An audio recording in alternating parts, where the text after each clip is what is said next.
Welcome to New Entry Wrestling Podcast, baby.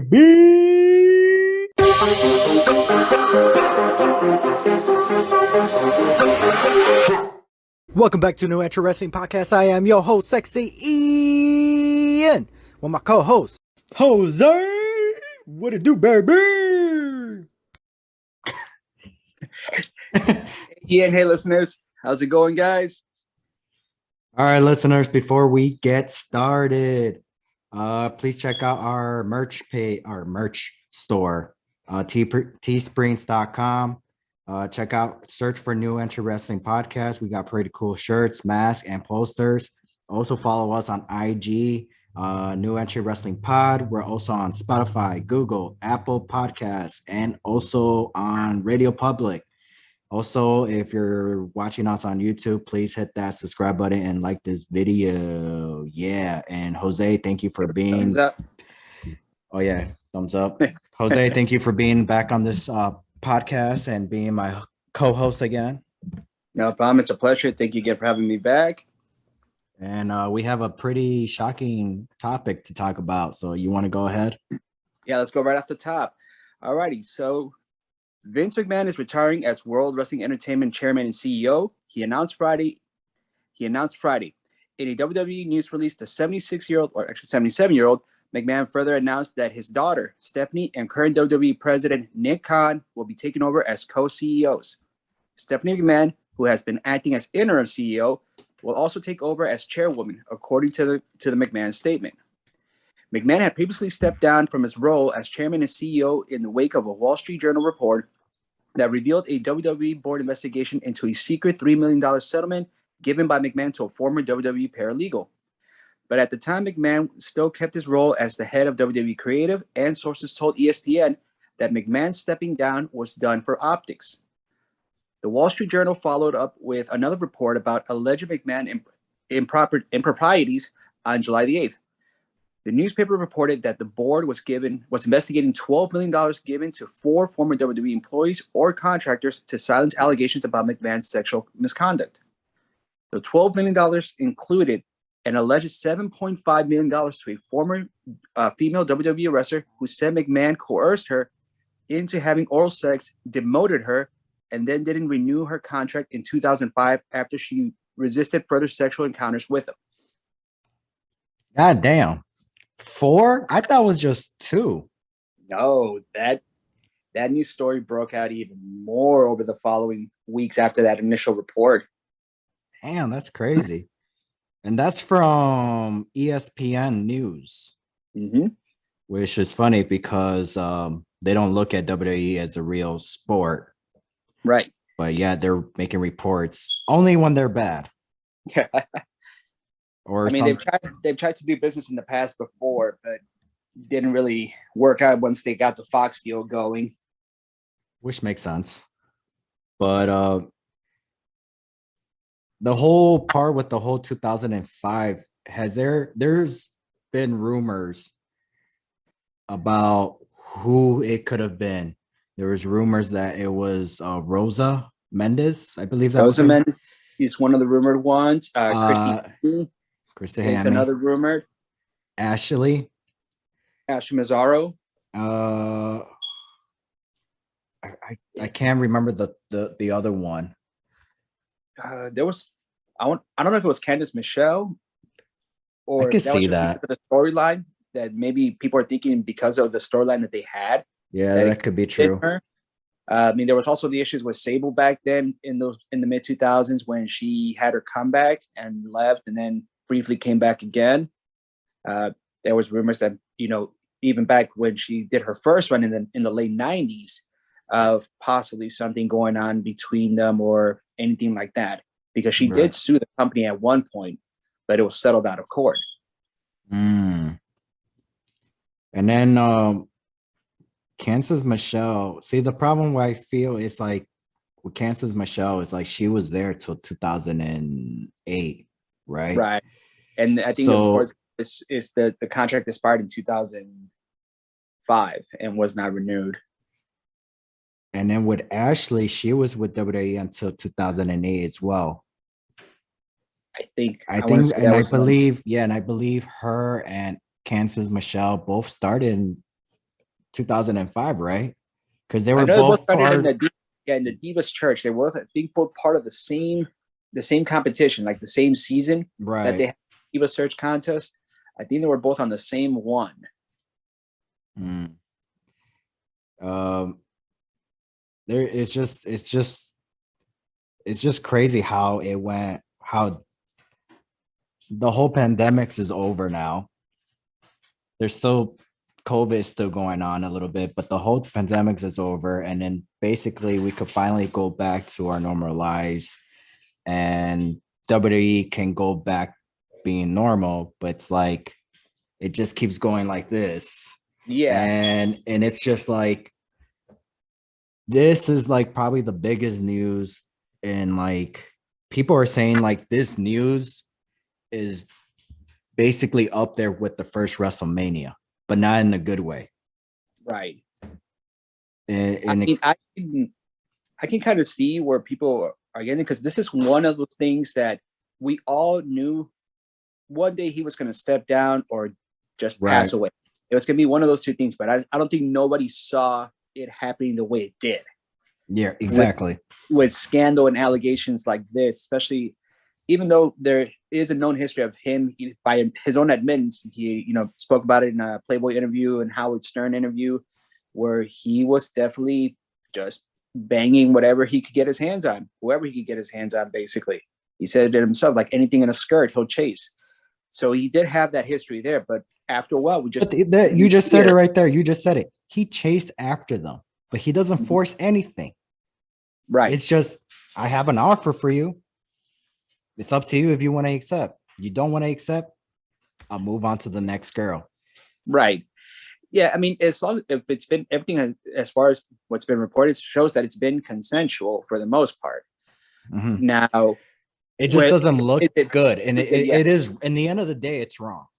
It's a question of morality. It's immoral. It's moral, and really it's immoral. And that's what a lot of people are kind of hanging their head on, is that, all right, because it is immoral, it's ultimately evil, which a lot of people in business do things like that. There's been a history of multiple businessmen being in multiple relationships with multiple employees, doing the same kind of things, but less money too. It doesn't have the same highlight on it that WWE has, that Vince has, especially coming from a specific industry like wrestling. And it's because I have so much to say, but I kind of want to watch how I say it, because I don't want people to take it the wrong way, and then I don't want to make it sound like I mean it that way. And also I don't want to talk about a certain somebody like Ashley who passed away. Right. And I'm pretty sure you heard some dark stories about her passing and why she passed. Right. It's like I just want to say it, but I don't want to talk about it. So I'll say it and then we'll just move on from it. Apparently, Ashley went overseas for a WWE tour. Was it for the Army, right? I think it was some kind of USO or some type of European. Or I've heard the story too. It was basically she was forced by a soldier or somebody in that army base, and she reported it to Vince, and Vince basically just didn't care for it. And apparently that's how she had her first child, basically from the attack. But I don't recall her getting pregnant right away. I thought she got pregnant like a year later after she left WWE. That's what I think it was, but the version I heard of that story was that it wasn't somebody that was in the military that basically did that. It was actually, the rumor is that it was Umaga. That Umaga was the one. And that one is, I've heard that story being told on multiple other shows and through behind the scenes, like shoot interviews, that they have said that that's what basically had forced her to ultimately leave. And there was a lot of unresolved trauma from that for her. Yeah, and then the weird thing, sorry, my mistake. It said that her child was born while she still had her run in the WWE. Okay. So I don't know, but when she came back and she had a good push, and maybe that's why. But in the other hand, the other story I did hear was apparently that child is Vince McMahon's. But the thing is, it's just like one of those things where it's like, if your boss got you pregnant, like, you won right there. You could take him to court. You have DNA proof and everything. Right. I just don't see why you wouldn't do it. And then the other hand is Paul Heyman. He did an interview stating that he believes that there was something going on between Ashley and Vince McMahon, because where the talent stays, Paul Heyman was going to his room and he noticed, because he walked, that's earlier that day or the next day, he said that he saw Vince McMahon. He knows that room right there is Ashley's. Right. And he saw Vince like by that door. And so he thought there was something going on. Right. And that's just the optics of, I mean, you see something like that, you, in your mind, you'll put two and two together, and knowing Vince's history, it's very easy to come to that conclusion, say, right, oh, what's going on? At that time, I'm pretty, and it's funny because at that time, Paul Heyman's probably like, nothing's going on. But now, fast forward so many years later, and everything that's been going on, now he's probably like, oh, that makes sense. The light bulb goes off, and it's like a click. But then the problem is, because it was like, it took you so many years later to say something, and it took you for what's going on with Vince now for you to speak up. Now people are saying, well, is he telling the truth? Is he just saying that because he got fired by him? It's like, this is why when things happen, people need to speak up at that moment. They don't have to, at least fine, a week later, a month later, when you're ready. But 5 to 10 years later, it's just like, how do we know you're telling the truth? Is it just because what happened with this person now? I mean, I'll make this comparison to it, and this is just from experiences in the military, from being in it. Mm-hmm. And it's a lot of the cover up and the good boy system is something that I've noticed in wrestling as well, where it's such a petty group, a petty industry, a petty organization, and the military is the same way, that people get in certain positions of power and they'll start doing things for other people out of their own interest. Okay. So basically, when something like that happens, the victim will usually not speak up because they already know that that person has backup. Right. And even for them to try to speak up, it's not really going to lead nowhere. It's just going to get squashed. And unfortunately, I understand that. That's stuff that I saw happen in my experience in the military. People would say, like, man, I wish I really would have said something way after the fact. Because at the time you already knew that if you spoke up, you were going to get outlined, you were going to get marked out, and then people are going to start fucking with you. Even if you're just trying to help the victim out, then that chain of command or that group that's in power will just start, browbeating the shit out of you and basically messing with you. So I think this is my thought of my of it, of like how it probably has gone back there. Again, we all don't really know unless we're actually there to bear witness. Yeah. It's just, I guess my thing is, I don't want to single somebody out, where again with Ashley, where it's like, or even Candice, Michelle, Rose Amanda's, it's just like these are attractive women, but there is Melina, there's Nikki Bella, there's Trish Stratus, where it's like, what's the difference between them and the other females? Right. How come maybe Vince did approach them, maybe he didn't. It's just a lot of where it's like, I don't get it. How is it that he'll go after you but not her? Sure. And how if Vince did go up to this group of girls or women, why are they not speaking up? Right. It could be, again, he just kind of knew who to go after, who was, maybe he heard stories about them. heard stories. You know, any of this could be a factor. It reminds me of an old Dave Chappelle joke from like one of his early stand-ups about how he was joking about the Monica Lewinsky, Bill Clinton situation. It's like powerful men just fuck whoever's the closest to them. It's not a matter of like looking for someone specific. It's like, oh, you're the closest one. Come here. What do you mean closest one? Like basically like whoever's in their general area that's an attractive woman, that's who they pull. You know, it's not like necessarily like he's seeking out like, could he have gone after Trish, gone after Lita, gone after Mickey? Many, you know, so it's like saying, but it's more like basically popping his head out the door and saying, oh, like I want to get down. Who's nearby? You all right? Basically, so it's like if you work in a department store and then you work in an electronics store and then you're just like, well, you work in the same department with me. I'm just gonna flirt with you, right? Okay, I get kind of like that. That was kind of like it's a Chappelle joke. It's more right. Way funnier if you actually see the joke than me trying to recreate it. Yeah, no, exactly.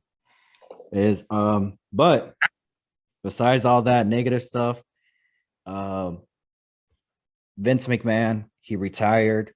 Clearly, my thing is just like everybody else. Why did he retire on Twitter? Why did he not show up on SmackDown and say, hey guys, I'm going to retire. Thank you for everything. Bye. Meaning people are thinking there's more dirt on him.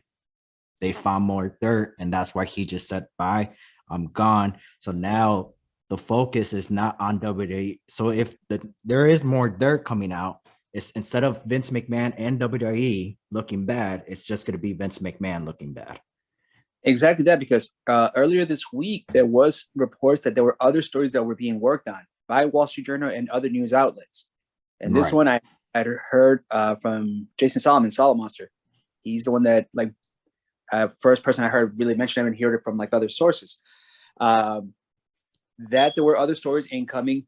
So I think that's the board probably put pressure on them and said, listen, quit while you're ahead. And of course, there was also that issue about his leaked. I don't think it was the board. I think it was Vince's lawyer who's like, the lawyer, or you got to leave. Yeah, it could have been his lawyer too. Jerry could have been like, hey, look, all these stories are now about to start coming out. We got to make moves. Because there was also that issue where they said that his contract had leaked, or it could be, you could find it online, apparently, that it has all the wording as to like, what are the grounds where if he gets fired under these conditions, he'll receive some form of money from payment still. If there's another condition that's not met, he'll get no money. If he steps out on his own, you know, it's things like that. So they're trying to like dissect a lot of that stuff to try to figure out how is it that he was able to just basically announce it online via Twitter and basically still maintain in somewhat of a monetary position within the company. Because I think they said that he might still be a shareholder within the company. He's just stepped away from everything else that's basically official duties. Exactly. So I guess in a way, when you're retiring, instead of being fired, because if you're fired or quitting, quitting, you can't just be like, okay, well, I'm getting fired. Before I get fired, hold on, let me announce my replacement. You can't do that. But if you're going to retire, you could be like, okay, well, I'm going to retire. You're taking my spot. You're doing this. You're going to be doing this. I'm promoting you, blah, blah, blah, and everything. Right. Thank you for everything. Goodbye. So I guess that's why, because Nick Khan and Stephanie McMahon, they're both code CEO, correct? Am I correct? Right. Triple H is in charge of talent. Right. I thought Bruce Pritchard was. No, Bruce had been moved to the NXT, right? Well, the overall producer, the overall producer of all the shows, basically heading all three shows. Now, at one point, he was talent relations. He did hold that position once before. Mm-hmm. And currently, it was Johnny Ace that had John. John. Okay. Johnny Ace. There you go. Okay. So then, of course, once his name got put into everything that was going on, then they suspended him, and now ultimately he's been fired from that position. Since now Triple H has taken over that position. Okay, that's where I was I got confused for a second. So I'm trying to go into the good things now. I was gonna say now, how do you think? What do you think about all this now that Vince McMahon is gone? I definitely look at it in retrospect because I've been watching this stuff since I was 5. I'm 37. So, do the math on the amount of years that I've watched. And I watched it consistently throughout all those decades. Mm-hmm. And not just, WWE. I started with Mexican wrestling with AAA. Not AAA, I'm sorry. AAA was in 92, 93. With CMLL. Started watching that like in Mexico with like my grandpa. Right. And then started watching WWE. Earliest memories are of like WWE. And then finding WCW, NWA, and ECW. And then like all the local stuff around Chicago. And then once I moved down here to Texas, same thing, just kind of following local promotions and seeing the expansion of like how wrestling is. But from that, you could really see everything that trickled down from what Vince was doing. Mm-hmm. So ultimately, his impact on what wrestling was and is now, it comes from him. Even like some of the AEW does, you can see, even though the fans or the sycophants, however you want to call them, stance, whatever it may be, they don't want to, really admit it or say that, no, they're not doing what WWE did. At some point, everything recycles itself. So they're taking from stuff that happened back maybe in the 90s, early 2000s WWE and applying it to now, which nothing wrong with it. I mean, like I said, everything moves in a circle, everything goes in a cycle. So all of that stuff's coming back around, but it all came from what he did, basically. So his impact in what's become a wrestling, without him, I doubt we'd have any of those moments that I've had in the day, the heights of the Monday Night War, the Attitude Era. All of that really came from what he built on. And this is the big one, but this is not the first time that Vince has been on the news. He had what was the issue with Hulk Hogan? Was it to keep the name off Hulk Hogan, right? And then also the steroid use, right?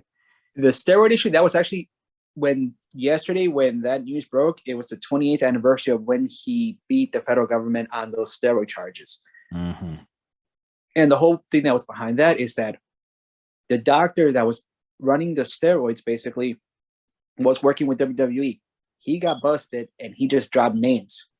And that's how Vince got put into it. That's how Hogan got put into it. And other wrestlers, Jesse Ventura. That's how they all got drawn into that court case. And ultimately, it went on Vince as being the ringleader of it.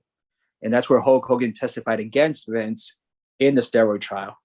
I see. So obviously this episode was supposed to be like a SummerSlam thing, all that. But now with the whole news with Vince McMahon, it's just like, oh my gosh, man. Just is there any word of Vince going to court? No, because none of this has been proven to be a criminal offense. Okay. It all can basically be dragged into civil court and lawsuits for him. That's where it can come down to. But that's if somebody wants to do that. That's if somebody wants to do it. But again, all of these people signed NDA agreements and, and so nobody could speak up. Right. And then unless it's found that, the way these stories, because one of them did speak up, and broke their NDA, then that's when legal action can be taken. And not just from that person, but from Vince themselves, because they're saying, hey, we had an agreement. You were not to speak about this. You spoke to someone. So now I might be able to get, basically he'll be able to sue that person. So when it comes to somebody needs to finalize this. So there was a lawyer who made this contract for that hush money. Yeah. So I didn't know that was a thing. There is some lawyers where they say, no, I can't do this. They won't, because they look at it as prostitute. Right. But there's some people where it's like they'll make the contract for Vince. This is the only way that it will work in court. Right. So it's just crazy that he would go through all that trouble where it's just like, why can't you just get a girlfriend, man? Right. Why can't you just go up to whoever and just be like, let me take you out to dinner. And hopefully the end of the night, we stay up all night long. Right. And then that's it. I mean, as far as like those contracts go, again, that just really depends on the lawyer and what kind of law they're practicing. if they deal in that kind of law, then they probably don't have any issues drawing up a contract like that to make things like that happen, especially with like corporate law. They're, notorious for just being ruthless about negotiations. They have to be because of the nature of their field. So that, just finding the right lawyer can definitely get that done. Now, as far as like, why didn't he just, get a girlfriend? I mean, again, that's the easiest way through. I mean, if he was really just wanting to be single again, then yeah, he could have easily just divorced Linda and, kept it like that. It still keep the business arrangements that they have, because obviously she's well involved in the business as an owner of WWE as well. I guess it'd just be easier. Or being a shareholder for the longest time. Yeah, it could be easier than to basically deal with those lawyers and dealing with divorce court and then having to split things up, give money here, give money there. That probably was too much of a hassle for him. So I think I had an open marriage. Yeah. And that's a really common thing nowadays too with a lot of people is having open relationships like that, where they're like, okay, we're together, but we're free to do anyone else. Yeah. All right. Well, let's move on to the next topic. Brock Lesnar. Well, it's similar to Vince, but Brock Lesnar walked out on WWE, basically saying that if he's gone, I'm gone too. He walked out. I told everybody that he just went out and got his DoorDash order, but but whatever. And he came back later on SmackDown. Apparently, there was a lot of what's it called? They changed the script a lot because Brock walked out. Apparently, Brock Lesnar was going to be, the whole show was basically be around Brock. But because Brock Lesnar walked out, he came back after the first hour of SmackDown Live. And then they showed him up in the main event to give Austin Theory a F5. Brock Lesnar basically he came back because he cooled down. I don't know if there was no report if anybody spoke with him or anything, but apparently he just walked out, cooled down, and came back, and then basically said that if you want me on tonight, I'll be on. If not. And then so mistake me if I'm wrong, because I didn't watch the show. Apparently Austin Theory was supposed to walk out on the Usos, and then that was it because Brock Lesnar was gone. But then Austin Theory did end up leaving, and then he came back out because he knew Brock Lesnar came back to give him the F5, because that was going to be the plan Austin Theory was going to walk out, and then Brock Lesnar was going to come out and attack the Usos. I hadn't heard as far as like what those plans were, but like what basically happened is the main event match happened, and the tension was between really the Usos and Austin Theory, and which makes no sense. Well, like I said, the Red Nuggets, since they're playing that storyline as to like who Theory's going to cash on, and he earlier in the show had made mention to the Usos that he will cash in on Roman, and during the match, I guess that if I remember correctly, I was kind of watching the show. I had it on. I wasn't like really halfway paying attention to it, right? But they went in for one of the Usos went for the tag. He basically jumped off the apron and then was going to start walking away, and then that's one of the other Usos circled around on the other side to cut him off. And then when he turned, the other Uso super kicked him, and then they rolled him into the ring. And then they started to walk away. But then whole schmoz broke out, dives started happening, people started flying everywhere. And then we had the finish of the match, and then that's when Brock came out. And I kind of had a feeling something was going to happen because I looked at the time when the match finished. I'm like, okay, it's about another 4 or 5 minutes left before it hits 9 o'clock, the cutoff time. So someone's going to come out. Something's going to happen. I was thinking, I hadn't heard anything yet of whether Brock had come back or anything like that. So I was thinking like maybe they grabbed Lashley and just kind of keep going since they got their match coming up for the United States title to basically do something there to fill that kind of spot. When I heard the news about Brock leaving or walking out again, because now everybody's kind of like shitting on the dirt sheets because they're like, oh, see, you guys got it wrong. You guys backpedaling now and all that stuff. Which again, somebody could have heard something from somebody and then they just went off for that. We don't really know full details.